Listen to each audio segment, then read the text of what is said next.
Hi everyone, welcome to the webinar today. My name's Mike Smitherman. I also have Louis Bedard with us. Hi Louis. Good morning, Mike. So just some housekeeping items. The lines are muted. We will take Q&A and the webinar is being recorded, so we'll send this out afterwards. And our agenda today is we're going to essentially do an overview of the Metric Insights platform. We'll tee it up with some of the challenges that we're solving in the business intelligence space, and then spend the bulk of the time taking you through the software with Louis.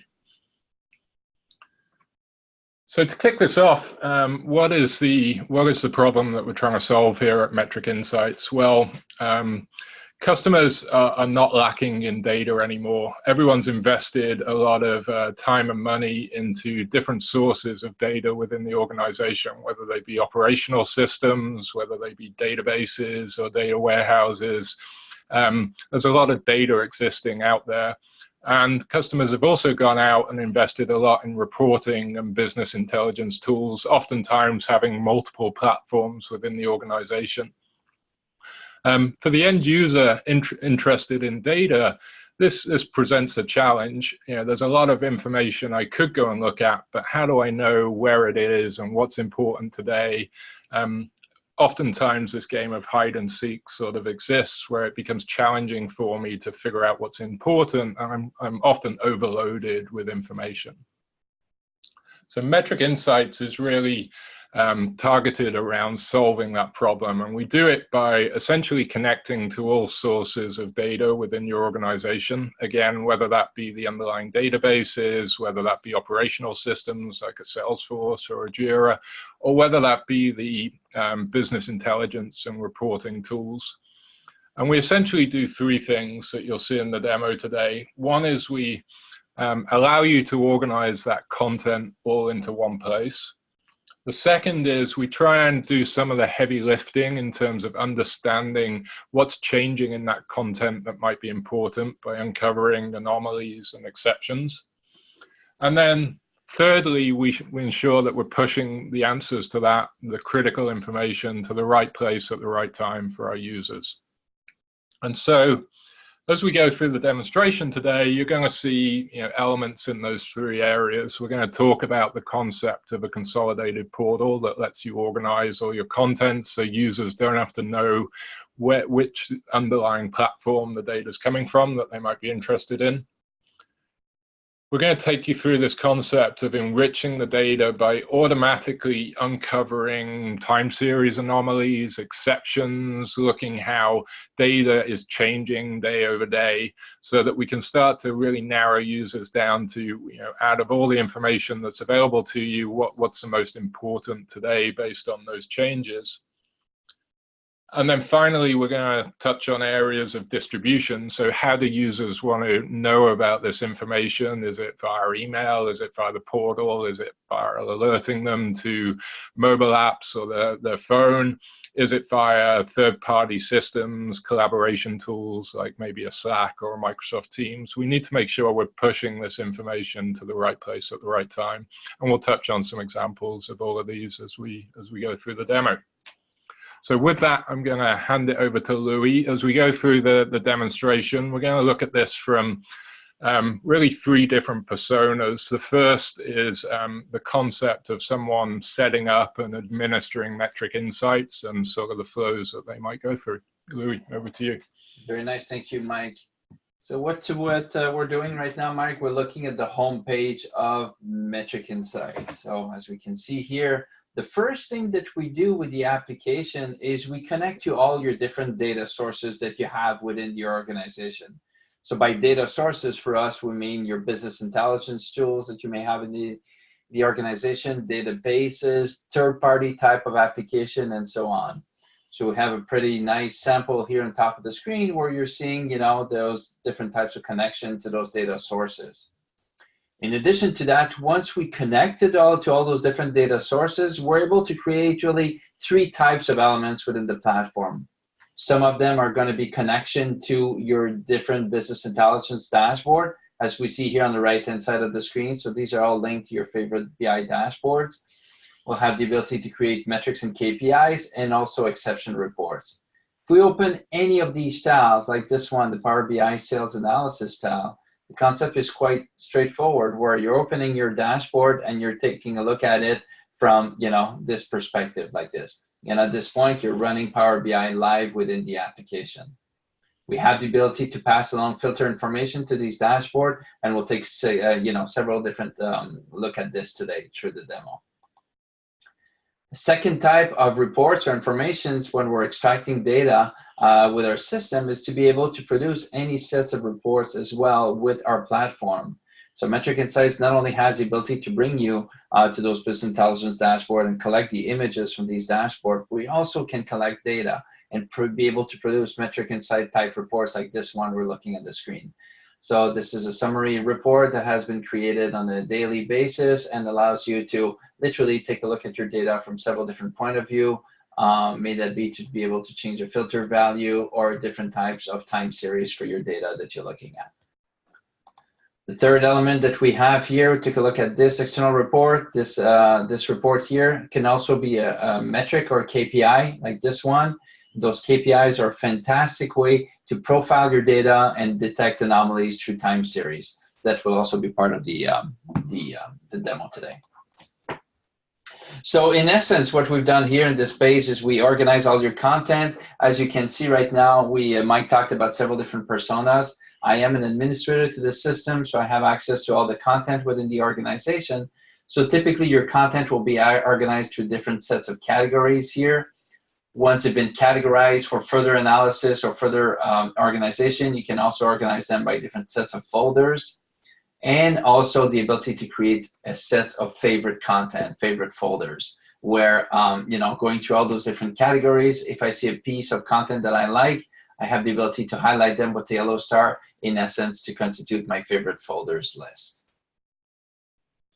Last but not least, taking a look at these tiles as well, you'll notice a lot of different things. You have the ability to tag your tiles, so items can be tagged, so you easily can be searched. In addition to that, so when we talk about tags, right, different ways to look at your data. If I want to find the particular items that have been tagged with particular tag like this, very simply to find them.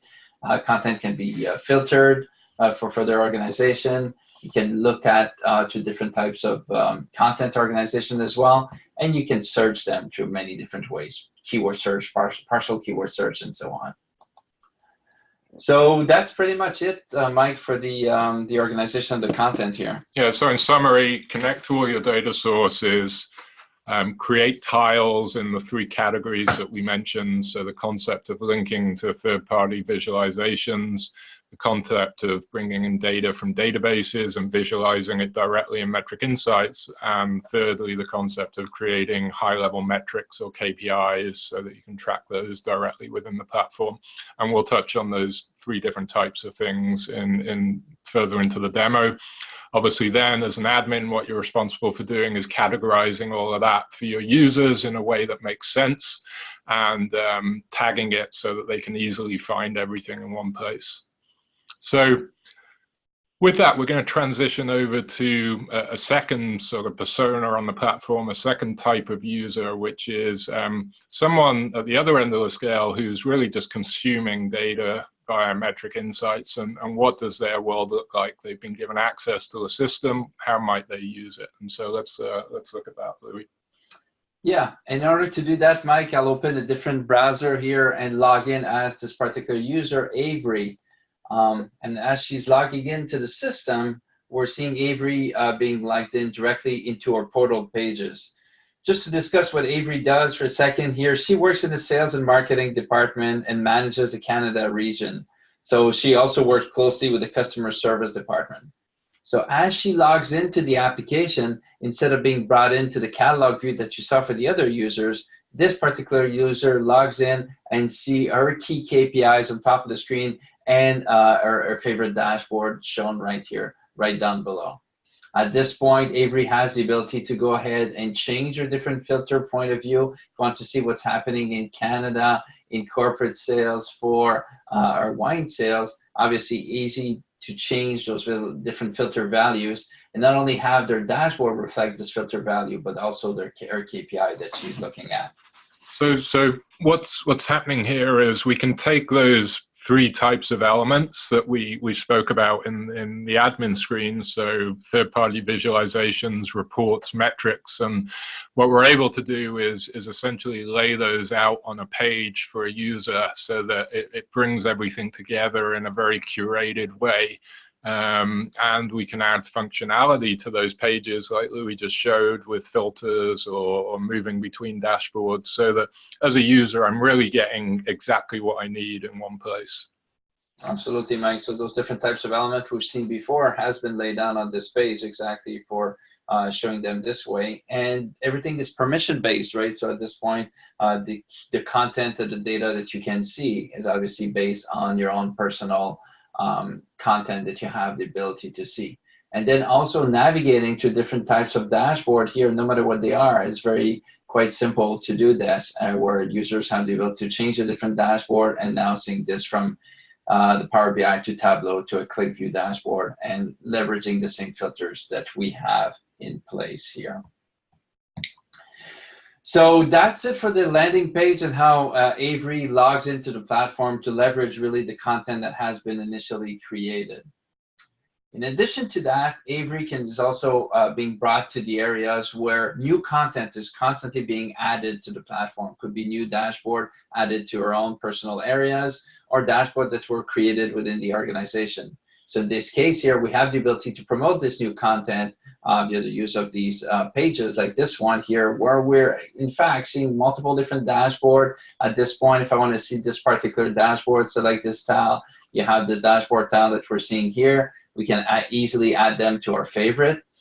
Other dashboards here that were made available in the platform, looks like we can't fully see it. So if I click on this, the system is telling us the user doesn't quite have access to this particular dashboard, but he can go ahead and request access.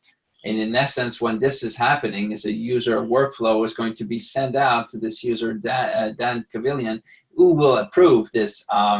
We can approve the access to this request and then obviously grant it to Avery. So I think a key piece here is that one of the challenges is a lot of good content is being created within the organization, whether it be reports or dashboards.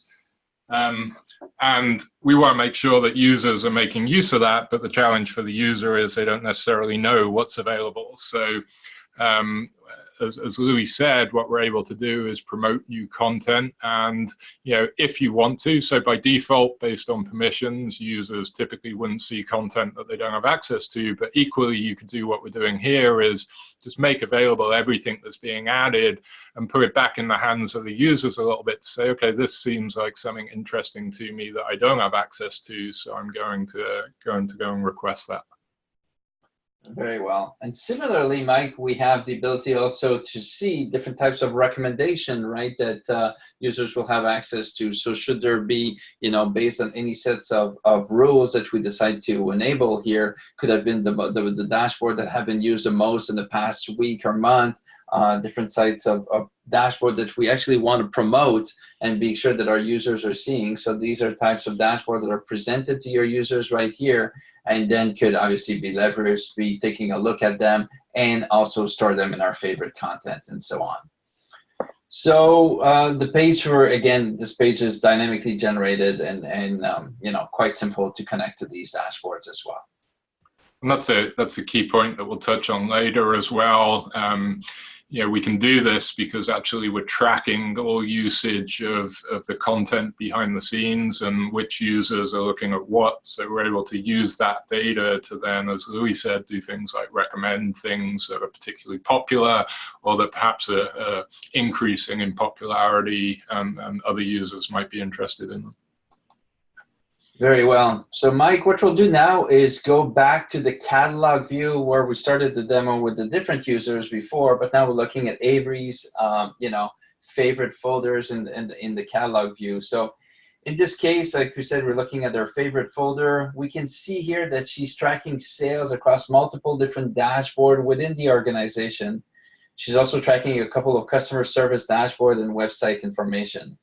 So users, as we talked about before, have the ability to manage their own favorite folder by dragging the elements that they see, to all those different categories directly into the favorite folder, or highlighting them quite easily with a yellow star like this one. Right on top of those favorite content, you're noticing an announcement here. The announcement is telling us that, our system, Metric Insights, is pretty powerful in connecting to multiple different data sources that you have across the organization. Sometimes it may happen that something is not working. So for a system admin, it's an easy way to communicate to your users that a particular server could be up or down or something like that. So in this case here, one of our many servers that we have is down for the moment. So now we know users are aware of that. So it's just an easy way to communicate information that we have.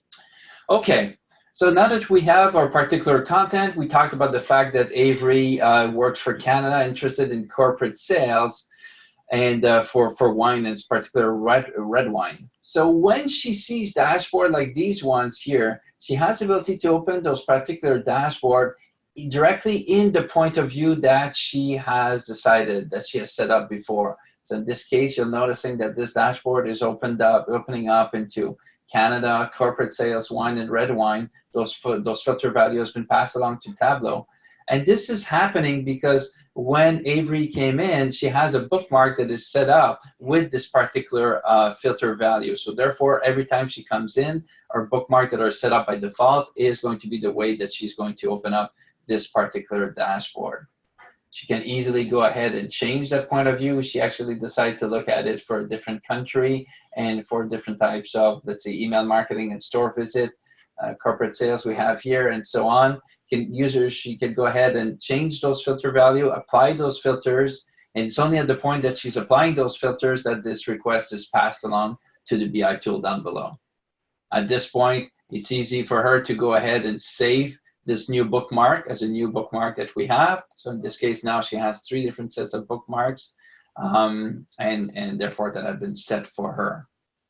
So again, I think this is key in sort of driving engagement. One of the challenges is, oftentimes we're creating pretty complex dashboards that we're pushing out there, and the onus is a little bit on the end user to figure out what's important to them within those dashboards. And using these filters and bookmarks, we can sort of predefine what the view looks like when a particular user comes into the application, either at the user or the group level, and give them some autonomy to change that view or add additional views in there.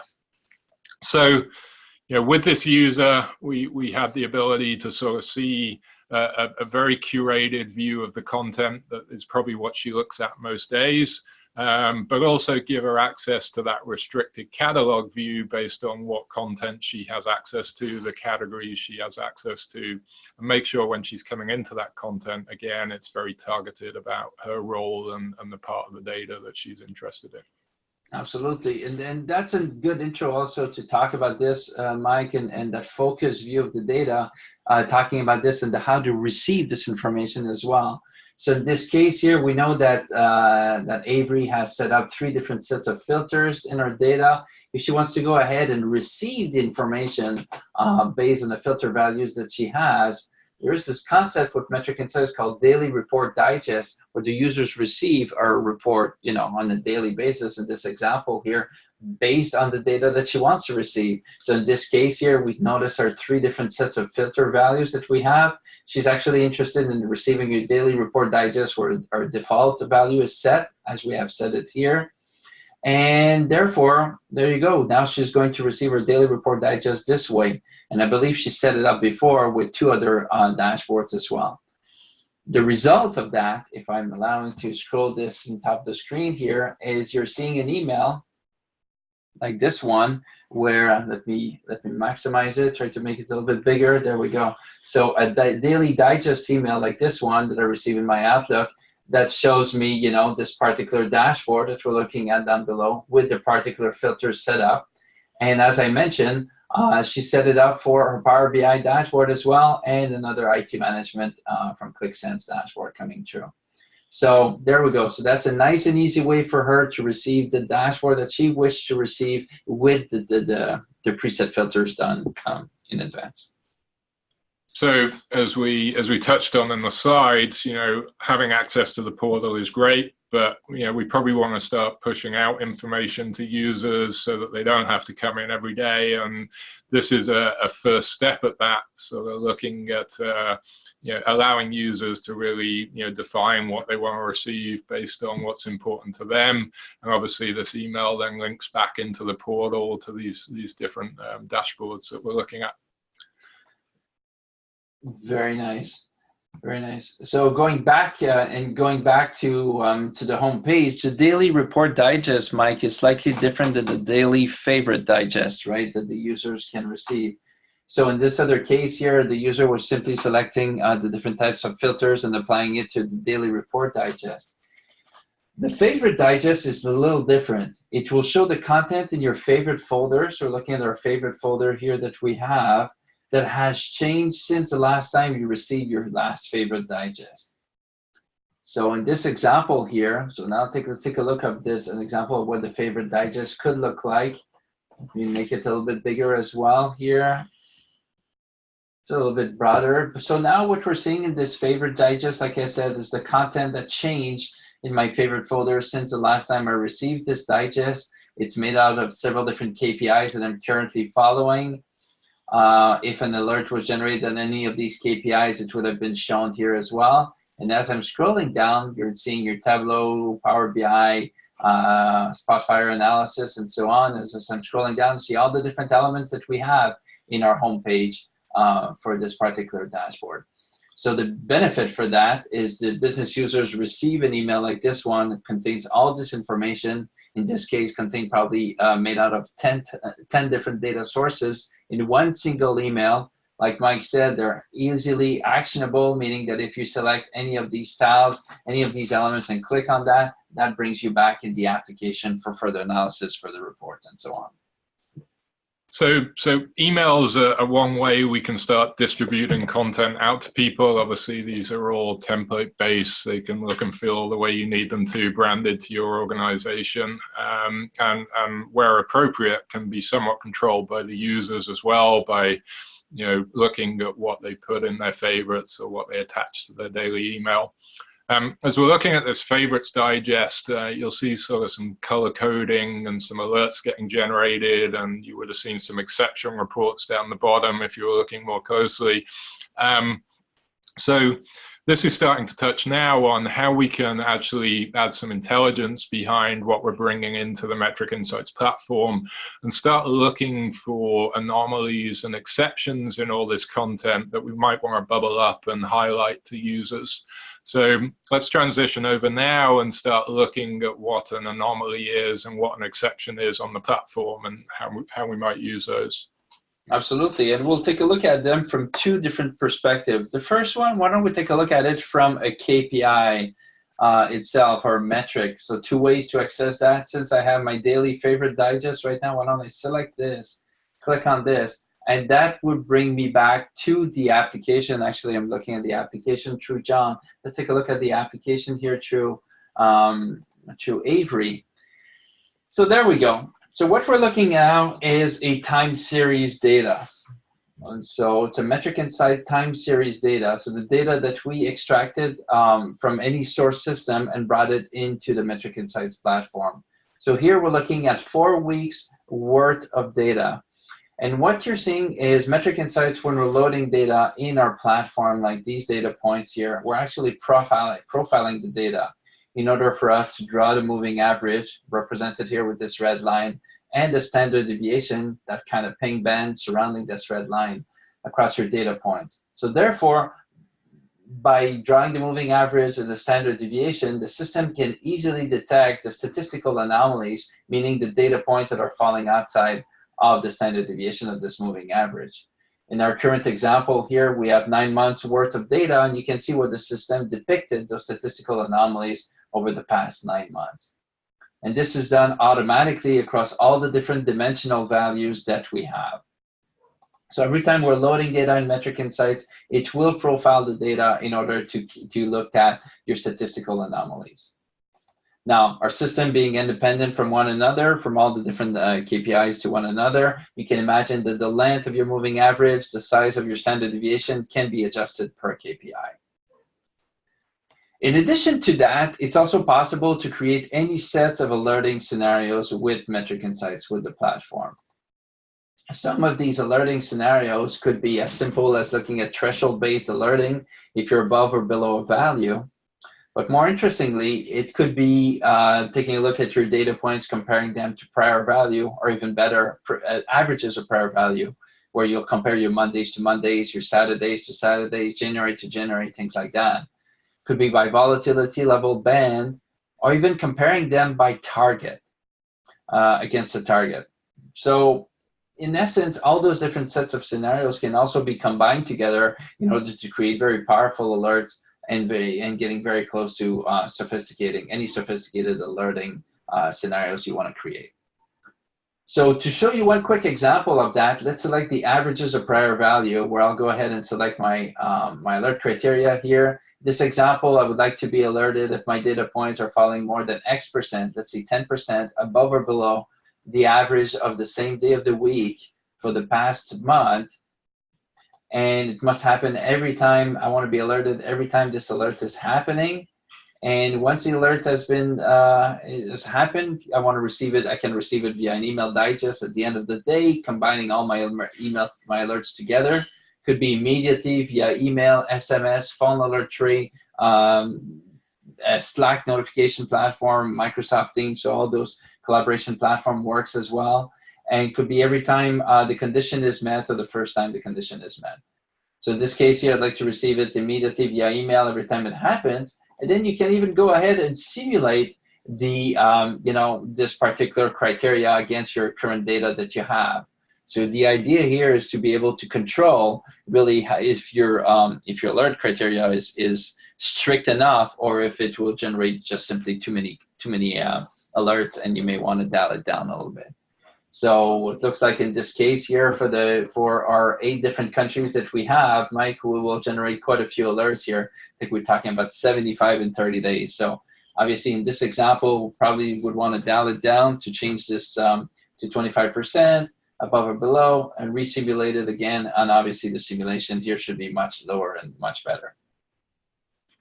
So yeah, again, these are metric tiles, as we saw within the first view that we were looking at, can be sourced either from typically your BI dashboards, but could be coming from underlying databases as well. And critically here as well, even if there's not history in the underlying tool, we're storing that history, so you can do these simulations like Louis is looking at here to make sure that you're not sort of spamming people with alerts and you're keeping them focused. Yeah, and it looks like in this case here, that criteria seems to be good enough. So at this point, we can go ahead and see how we want to receive this content, how do we want to receive this alert to be generated. So in this example here, you can imagine that since we talked about multiple different delivery mechanisms, you want to set up your SMS text, the way your text is going to look like in your email and so on. This is where you will customize all this. The only thing I would like to add to this particular view here is sometimes, as a payload of an alert, you may put the metric insights chart where this alert was initially discovered. But also it could be interesting to take a look at this and put the the data sources where this alert was found. So in this case here, if it was found from my ClickSense sales analysis, meaning the data was extracted from my sales analysis dashboard in ClickSense, that could be the payload of this email. So therefore, the email would look like something like this. The alert has been found, but the delivery is looking at something like that. And then at this point, at the end, once we selected all this, you have the ability to attach a workflow to your alert as well. So in this example, the workflow means that you have the ability to assign an individual to the alert. You can assign an escalation path as well, and different type of statuses for the current alert status and the way this alert is. So, so that's this example. That's the example working on how we can create alerts with those metrics or KPIs, and how those KPIs as well have the ability to detect statistical anomalies in the data as well. Going back to the home screen here, the other types of report that Mike talked about, that we have the ability to enrich the data. In this particular example here, we're taking a look at a report where it was constructed in Metric Insights by comparing instances of your data that we have. So Metric Insight has the ability to snapshot data on any frequency you can think of. In this case here, we snapshotted data on a daily basis. After that, once we have that, it's possible for us to create exception reports such as this one, where in essence, when comparing the different sets of filter combinations that we have, country, channels, and product categories, and the permutation of those different filters, and we're trying to highlight the areas where today's sales are more than 50% down compared to yesterday's sales. So it's a pretty complex report that has to be created here very simply with Metric Insights, and allowing you to show the data just in with the data that you're looking for. Instead of looking at large data sets, we're only showing you the 5 or 6 rows where this exception is happening in context with your BI dashboard shown down below as well. So this example here, I can select a different point of view in my report, and we'll see the report in context with the dashboard for this particular exception. So a couple of ways where we can start to take this content that we're putting in there, narrowing it down to what's important today for the users, and focusing them on those exceptions and anomalies so that it's more consumable. We're not overwhelming them with data. So a couple of personas so far: the admin, the end user of the system. The third and final persona we want to look at is that of sort of the content creator and content publisher. So oftentimes in large organizations, it's not just one group that is publishing content to the portal. It may be different departments, different groups out there who are doing that. And so as a content publisher, there's a couple of additional sort of pieces of functionality that are important to me. The first is, if I'm going to put content out there, I want to make sure it's gone through an appropriate test and QA process, so that end users can ensure that they can trust the information that we're pushing out there. And so within Metric Insights, we have this concept of content certification, which effectively allows me to give something a stamp of approval. So if I'm a content publisher on the system, I can come through the content that I own and certify that when I'm happy with it and when I've tested it to make sure that it's appropriate. And what that does for the users is, if we go back to the catalog view and look at that content in our folder here, essentially you'll see this green stamp of approval in the top right hand corner, which is showing me content that's been certified, who certified it, when it was certified. And essentially this is something that I can filter on. I can just look at certified content. I know that that's something that can be trusted. The second view is this idea that we, as we mentioned before, we're tracking all usage on the platform, and that's everything from which users are accessing it and how they're accessing it, to which content is being accessed and how often and how frequently. And that's something important to me as someone publishing content, to understand how it's being used, who's using it, etc. So you'll see the table down the bottom of the screen there, this concept of being able to look at different reports on the left-hand side in the table that I've published to the portal, perhaps reports that are decreasing in engagement, or reports that are increasing in engagement month over month. And I can use this to really understand where I should focus my efforts in terms of recommending reports and dashboards to users, looking at stuff that I feel should be high value, that isn't being used a lot, and making sure that's going into my recommendations for end users who need to see that. So certification and recommendations and usage of the system is important on an ongoing basis to ensure that our content is relevant and accurate and trustworthy. So that's really the three different views that we wanted to look at today. Again, admin, end user, and content publisher. One final piece we wanted to touch on is regarding sort of access to this content. And we've spoken about the portal, we've spoken about email.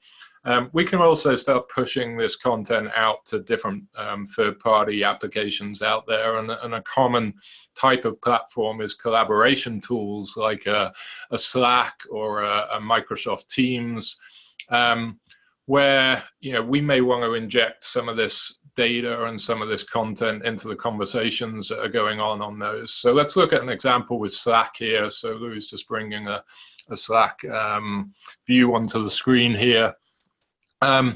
So in its simplest format, we can deliver the, if you like, content that's going out via emails to channels within Slack. So that could be, the daily emails. It could be alerts. Essentially, as a content publisher on here, I can push information out to the Slack channel as well as emails. So in this case, you're seeing a daily burst going out to Slack with images of the content the last time it was updated.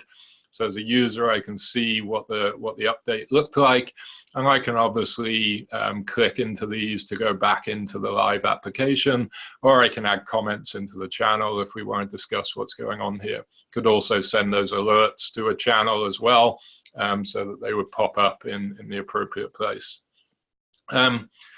We can also, though, start to query the portal content directly within Slack itself. So there's an app, Metric Insights app, running inside our Slack instance here, where I can do things like if there's a tile that I want to bring up very quickly, all I have to do is enter the name of that tile into the Slack window. It will bring back an image of the last update that happened.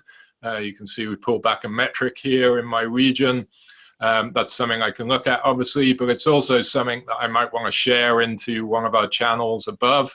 I can do that and make sure other people are seeing something if I want to add some comments around that.